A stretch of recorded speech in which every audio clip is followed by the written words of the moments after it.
नमस्कार है सभी को, एक और इन्फॉर्मेटिव वीडियो में आप सभी का पुनः स्वागत है। आसपास जो भी चीजें चल रही हैं हमारे, उनमें से एक टॉपिक आज उठाने की कोशिश की गई है और अवेयरनेस के तौर पे आप तक इन्फॉर्मेशन पहुंचाई जाएगी। टॉपिक का नाम है कंजक्टिवाइटिस, आई फ्लू भी बोलते हैं, और बिल्कुल साफ सुथरी भाषा में आंखें लाल होना, आंखों में खुजली होना, कुछ फ्लूइड निकलना, और ऐसे रहता है कि आंखें जो है ऐसे करके यूं मांझ दिया जाए, बट वो ना करें। उसी के बारे में ये वीडियो है। कैसे होता है, क्या होता है और क्या रेड फ्लैग्स हैं। रेड फ्लैग मतलब आप क्या ना करें और डॉक्टरों द्वारा बताया गया सॉल्यूशन। तो वीडियो शुरू करने से पहले सबसे पहली चीज, और बाकी तो हमारा टाइटल रहता ही है कि चाहे कोई भी सिचुएशन हो, कुछ भी हो जाए, भौकाल टाइट रहना चाहिए, बट कभी कभी बेवकूफी भी नहीं करनी चाहिए। ऐसा नहीं है कि ऐसे मांझ रहे हैं और भौकाल टाइट है, वो नहीं करना चाहिए। बाकी चीजों में रहे मेंटेन, वो होता ही है। खैर, आज का सवाल, इनमें से कौन सा वीक है जो वर्ल्ड ब्रेस्ट फीडिंग डे हम सेलिब्रेट करते हैं? परंपरागत अनुसार जो उत्तर है वो आपको वीडियो के लास्ट में मिल जाएगा। वैसे तो आम भाषा में या फिर रोजमर्रा की जिंदगी में हमें ये कुछ गाने, कुछ नगमे, कुछ गजलें तारीफ के तौर पे आंखों को लेकर और चेहरे को लेकर, हार्ट को लेकर सुनने को मिलता ही है। जैसे कि आंखें बहुत खूबसूरत मालिक की एक देन है ह्यूमन काइंड को, और बहुत सारे गाने भी हैं। आंखों आंखों में इशारा हो गया, आंखों आंखों में प्यार, तकरार, और अवेयरनेस के अकॉर्डिंग भी अगर देखा जाए तो अगर आपको किसी की भी हैबिट को समझना है, किसी को पकड़ना है और किसी के जेस्चर को अगर आपको नोटिस करना है तो आप उसकी आंखें देख सकते हैं, क्योंकि अगर वो एक्टर नहीं है तो आंखें झूठ नहीं बोलती, आंखें सब कुछ बतला देती हैं। और कहा भी जाता है कि आउट ऑफ साइट अगर आप होते हैं तो आउट ऑफ माइंड आप हो जाते हैं। मतलब अगर आंखों से या फिर आंखों में कोई दिक्कत आ रही है तो वो जरूरी है कि आपका दिमाग भी खराब हो सकता है। तो शुरू करने से पहले मुझे तो बहुत अच्छा लगता है, तो थोड़ा बहुत आप भी सुन लीजिए ये गाना।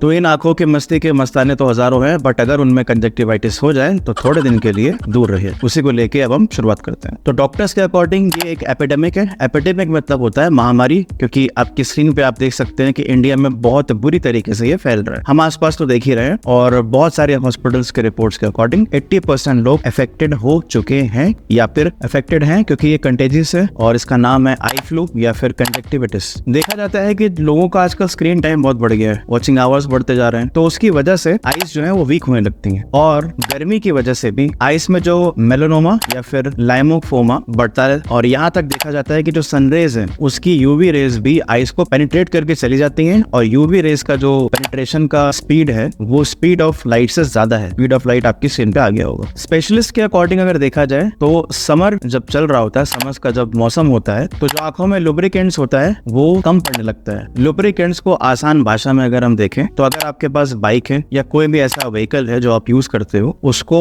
सुनिश्चित करने के लिए कि उसका इंजन सही काम करे, क्योंकि इंजन उसका हार्ट है, उसमें हम 1 महीने 2 महीने या फिर प्रिस्क्राइब्ड कि इतने किलोमीटर चलने के बाद आपको इंजन ऑयल डालना पड़ेगा, तो वो लुब्रिकेंट का काम करता है। मतलब वो सिस्टम पूरा स्मूथ चलता है। सेम चीज आंखों के साथ भी होती है, इसलिए पानी पीने को बोला जाता है। तो 2 लीटर पानी कम से कम खींचते रहो रोज, 4 तो बोलते ही है, और प्यास लगे तभी पानी पीना चाहिए, ये भी बताते हैं। अब इसका नाम देख लेते हैं क्या है और कब से है, किसने खोज करी इसको, और इसको सिर्फ आई फ्लू या फिर कंजक्टिविटिस भी बोलते हैं या फिर किसी और नाम से भी पुकारते हैं। तो सबसे पहली बात ये है कि एडोना वायरस इसका हेड है, और उसकी 7 स्पीशीज होती है और 50 तरीके के स्टीरियोटाइप्स भी हैं। तो एक तरीके से अगर हम इसको कौरव मान लें तो उनके 100 पुत्र थे। अगर वो एक एक करके लड़ने आए तो हमें बार बार सामना करना पड़ेगा। सेम कंजक्टिविटिस या फिर एडोना वायरस के साथ भी है। ये जो 7 या फिर 50 जो उसके स्टीरियोटाइप है, ये एक एक करके उनका जो स्ट्रेन है वो अटैक करने के लिए आता है। इस वजह से भी अगर वो स्ट्रेन ज्यादा ताकतवर है तो हमें हमारी आइज को ज्यादा इम्पैक्ट पड़ता है। अगर वो स्ट्रेन कम पावरफुल है तो हमारी आइज को कम इम्पैक्ट पड़ता है। और डॉक्टर के अकॉर्डिंग इस बार वाला खतरनाक तो नहीं है। वैसे तो 19 साल बाद ऐसा हुआ है कि कंजक्टिविटिस हो रहा है, और इसके रीजंस क्या है कि फ्लड्स आए हैं अभी रिसेंटली देखा गया है, और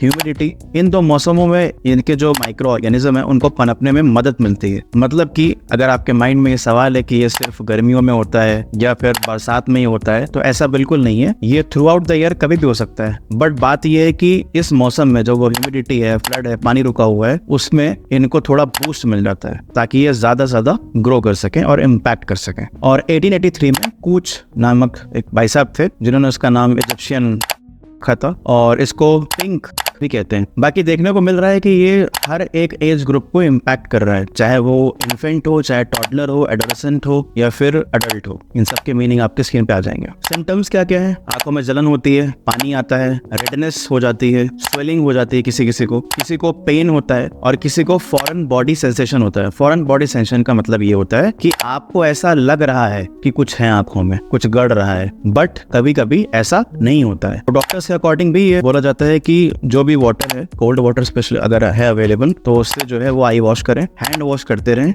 रब ना करें आंखें, नहीं तो प्रॉब्लम हो जाएगी। और इस लाइन को एक बॉलीवुड के गाने से अगर जोड़ा जाएगा तो आपकी आंखें भी जा सकती हैं। उसकी लाइन वैसे है कि रब ना करे जिंदगी किसी को दगा दे, तो अगर रब करेंगे तो आपकी आंखें दग सकती हैं, तो थोड़ा ध्यान रखें। अब रेड फ्लैग देख लेते हैं कि क्या चीजें अवॉइड करनी है। तो पहला भाई, डोंट टच आइस डायरेक्टली। अगर ऐसा करते हो तो अभी मैंने बताया, और वॉश करके हैंड, उसके बाद इसे आप टच कर सकते हैं। वैसे तो अवॉइड करिए टच करना। और दूसरा, मान लिया किसी को अगर हो भी गया है आपके घर पे, तो आइसोलेट कर दीजिए उनको। आतिया शेट्टी के फादर का डायलॉग है, मतलब सुनील शेट्टी साहब का, तुम्हें भूल जाओ ये हो नहीं सकता, और तुम मुझे भूल जाओ ये मैं होने नहीं दूंगा।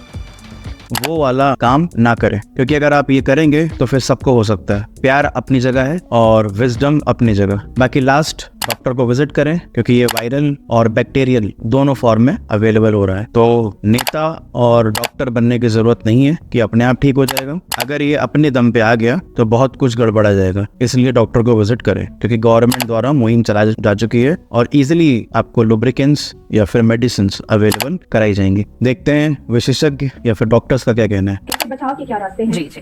तो सबसे पहले तो अपनी आंखों को घर में किसी को नहीं छूना है। जब भी आप आंखों को टच करेंगे, अपने हैंड्स को, अपने हाथों को अच्छे से धो के करेंगे। तो अगर ये चीज हम याद रखते हैं कि जब भी हमने अपनी आईज को टच करना है तो हाथ धोने हैं, तो इसका स्प्रेड काफी हद तक कम हो जाता है। दूसरे, जिसको घर में हो गया उसको थोड़ा सा आइसोलेट कर दीजिए। उसका सामान, उसकी बिलोंगिंग्स, उसका तौलिया, रुमाल, जो भी चीजें, बेडशीट जिस बेड पे वो सो रहे हैं, वो थोड़ा सा अलग कर दीजिए, क्योंकि वो सिक्रीशन जब उन चीजों में जाएंगे तो उन सिक्रीशन को जब कोई और छुएगा और अपनी आंखों में हाथ लगाएगा तो वो उधर स्प्रेड हो जाएगा। तो इस तरह से हम इसको बचा सकते हैं। आपको ऐसे हो सकता है, एक आंख में भी हो सकता है और दोनों आंखों में भी हो सकता है। तो आपको घर में जो आप जनरल मेजर्स ले सकते हैं वो आपको बराबर हाथ धोना है। अगर कोई चिपचिपा पानी निकल रहा है आंखों से तो उसको क्लीन करना है। जिस भी टिश्यू से आप क्लीन करेंगे उसे डिस्कार्ड करना है प्रॉपर्ली, आप उसको डिस्पोज करिए। अपने खाने पीने का अच्छा ख्याल रखिए, घर का बना हुआ खाना, पानी भी ज्यादा पीना है। ये बिल्कुल मैसेज लाउड एंड क्लियर होना चाहिए कि केमिस्ट की दुकान से खरीदी हुई दवा खुद, जिसमें ज्यादातर टाइम स्टेरॉइड होता है, वो आपको नहीं डालनी है।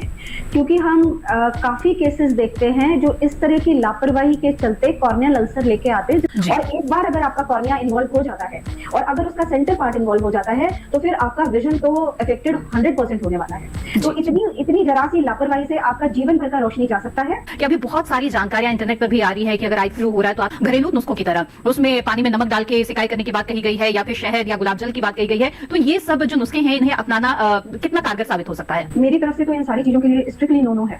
ऐसा कुछ भी आपको नहीं करना चाहिए। ये शहद डालना या गुलाब जल डालना, ये कुछ अच्छा नहीं है आपकी आईज की हेल्थ के लिए। क्योंकि एक बात समझिए, आपकी आईज, अगर आप एक हेल्दी इंडिविजुअल हैं तो हमारी आईज में टीयर्स बनते हैं। वो टीयर्स में एंटी माइक्रोबियल एजेंट्स होते हैं जो डे टू डे के जो थोड़े बहुत छोटे मोटे इन्फेक्शंस हैं उनको वो टेक केयर आराम से कर लेते हैं, उनको ठीक कर लेते हैं। आप ऊपर से कुछ ऊटपटांग चीजें डाल के उनमें कंटामिनेशन भी हो सकता है। हो सकता है उनमें फंगस ग्रो हो रखा हो सकता है उनमें कोई बैक्टीरिया ग्रो हो रखा हो, और आप उसको डालेंगे तो डेफिनेटली आप और ज्यादा अपनी आईज को रिस्क में डाल रहे हैं। तो ये था थोड़ा information about eye flu. Red flags क्या हैं, क्या नहीं करना है, क्या करना है, कैसे अवॉइड करना है। और क्योंकि ये कंटेजियस है, आई टू आई नहीं होता है, वो आप अगर कुछ सुनने को मिल रहा है तो बिल्कुल ये बेतुकी बातें हैं। आई टू आई कांटेक्ट में ऐसे कोई इशू नहीं आते। हाँ, आई टू हैंड कांटेक्ट में या हैंड टू आई कांटेक्ट में ये दिक्कत देता है। अगर आप उस आदमी से या फिर उस शख्स से, फीमेल से जुड़े हुए हैं तो हाँ, आप उनको आराम से देख सकते हैं, कोई दिक्कत नहीं आने वाली है। बस ये देखना जरूरी है कि टच ना हो जाए। थोड़े दिन कंट्रोल रख लो, थोड़े दिन बाद वो ठीक हो जाएंगी या फिर वो ठीक हो जाएंगे, फिर अपना जो भी है वो शुरू कर लेना। लास्टली बस यही संदेश रहेगा कि पानी पीते रहें। अगर नहीं पियेंगे तो एफ्थैल्मिया